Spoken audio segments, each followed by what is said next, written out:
Os livros apócrifos são livros que a Igreja Católica rejeitou ao determinar o cânon bíblico, isto é, ao definir quais livros fariam parte ou não da Bíblia. Um processo que durou pelo menos muitos séculos. Alguns teólogos católicos têm publicado obras sobre estes livros, afirmando haver neles algum cristianismo autêntico que a Igreja resolveu esconder das pessoas. Mais lamentável que esta resolução de alguns filhos da Igreja é o apoio que eles têm de editoras ditas católicas, que editam suas obras. Não pretendemos atacar tais teólogos, mas sim o erro que propagam sobre este assunto. Procuraremos mostrar o erro que existe no trabalho destas pessoas. Tá? Há alguma verdade nos livros apócrifos?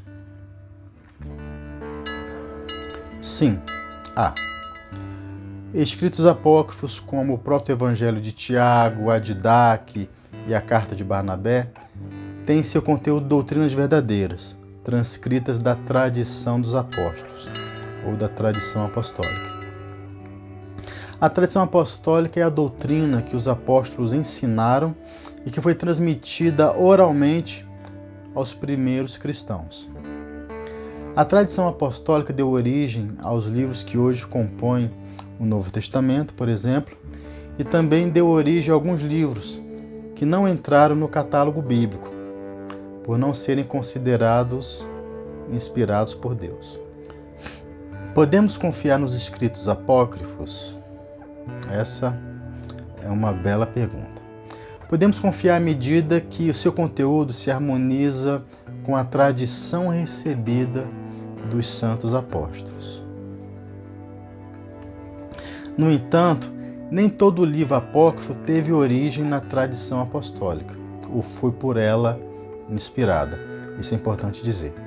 Conforme veremos a seguir, à medida que suscitavam as heresias no seio da Igreja, estas heresias davam origem a doutrinas heterodoxas, que por sua vez deram origem a muitos escritos, a muitos livros, muitos deles apócrifos, né? Um exemplo disto é o Evangelho segundo Pedro, muito citado por alguns teólogos. Este evangelho surgiu em meados do século II, próximo à cidade de Antioquia. Nesta época, Serapião era bispo dessa cidade, bispo de Antioquia. Este sucessor do bispo Inácio de Antioquia, discípulo do apóstolo Paulo, conhecedor e guardião fiel do depósito da fé, escreve uma obra combatendo o uso deste evangelho. O bispo Eusébio de Cesareia, historiador da Igreja do século IV, em sua obra A História Eclesiástica, faz referência a esse fato. Abro aspas. Mais uma obra composta por ele, Serapião, sobre o Evangelho dito segundo Pedro, para refutar as mentiras contidas neste Evangelho.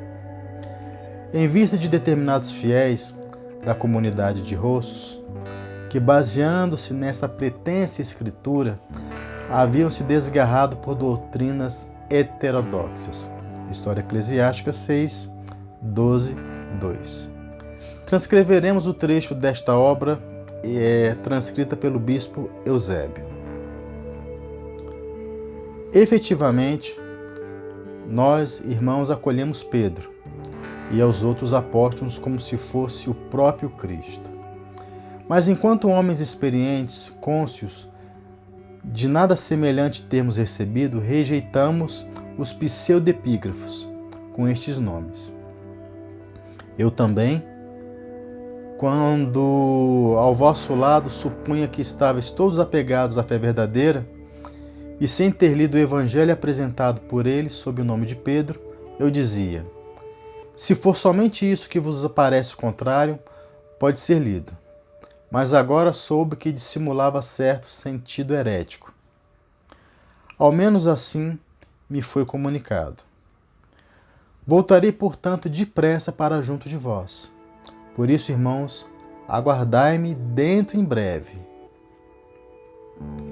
Nós, porém, irmãos, tendo sabido que a heresia pertencia a Marcião, o qual se contradiz a si mesmo, desconhecendo o que afirma conforme podeis verificar por aquilo que vos foi escrito.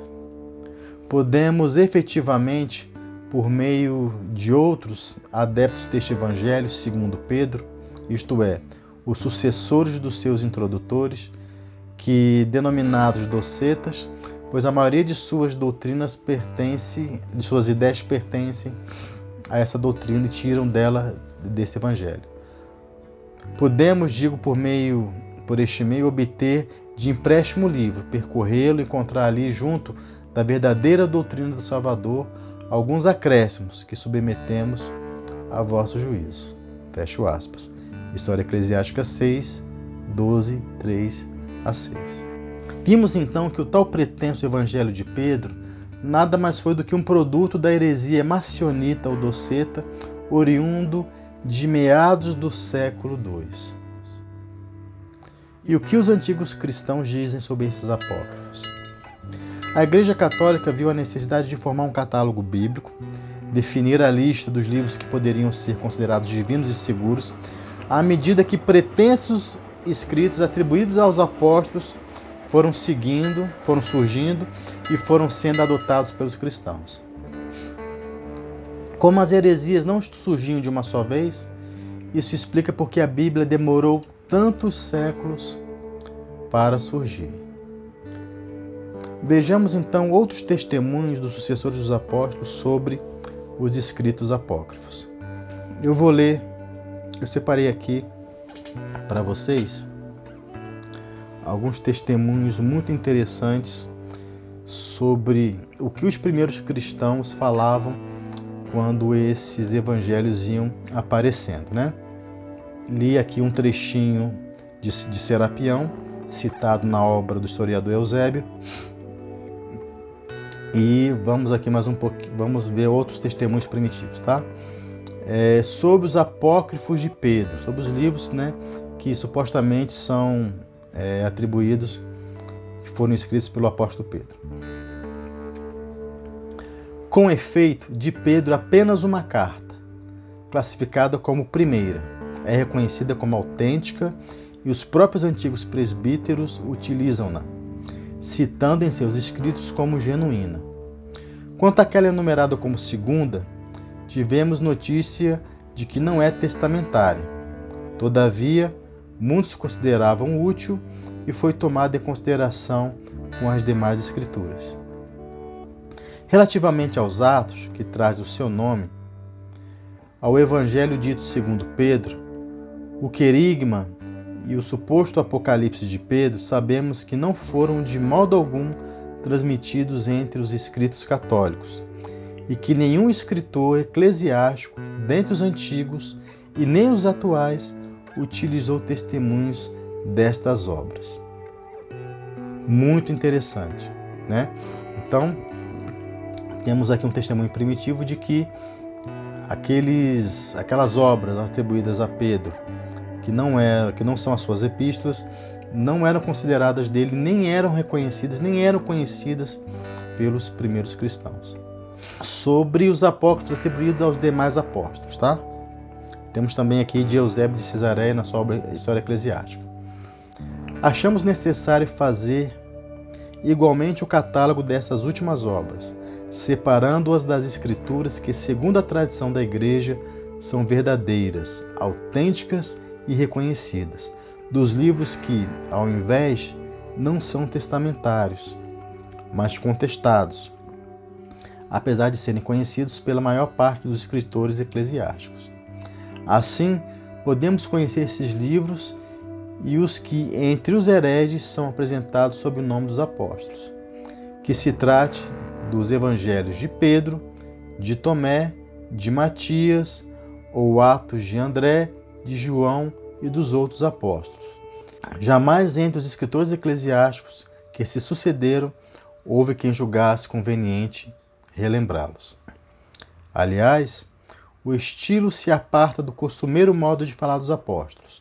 O pensamento e a doutrina que encerra acham-se quanto possível em contraste com a verdadeira ortodoxia. Prova evidente de que esses livros são produtos heréticos. Em consequência, não merecem nem mesmo ser colocados entre os apócrifos, mas que sejam rejeitados como inteiramente absurdos e ímpios.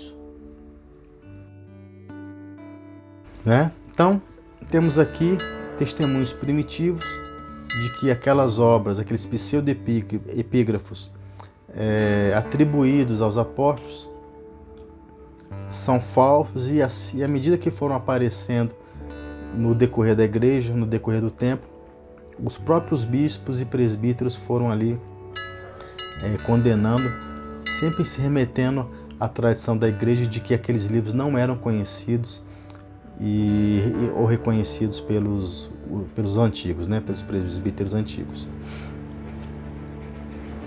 Eu tenho aqui essa obra chamada Apócrifos da Bíblia e Pseudepígrafos. Essa obra reúne todos os livros apócrifos, por isso que ela é chamada de Bíblia Apócrifa, editada pela Novo Século, e é muito interessante para quem quiser conhecer o conteúdo dessas obras, Então ela tem essa edição aqui, que a tradução é do Cláudio J.A. Rodrigues. Tá aqui. Mas estas obras não foram reconhecidas ou conhecidas pelos antigos cristãos, por aqueles que receberam a doutrina dos santos apóstolos.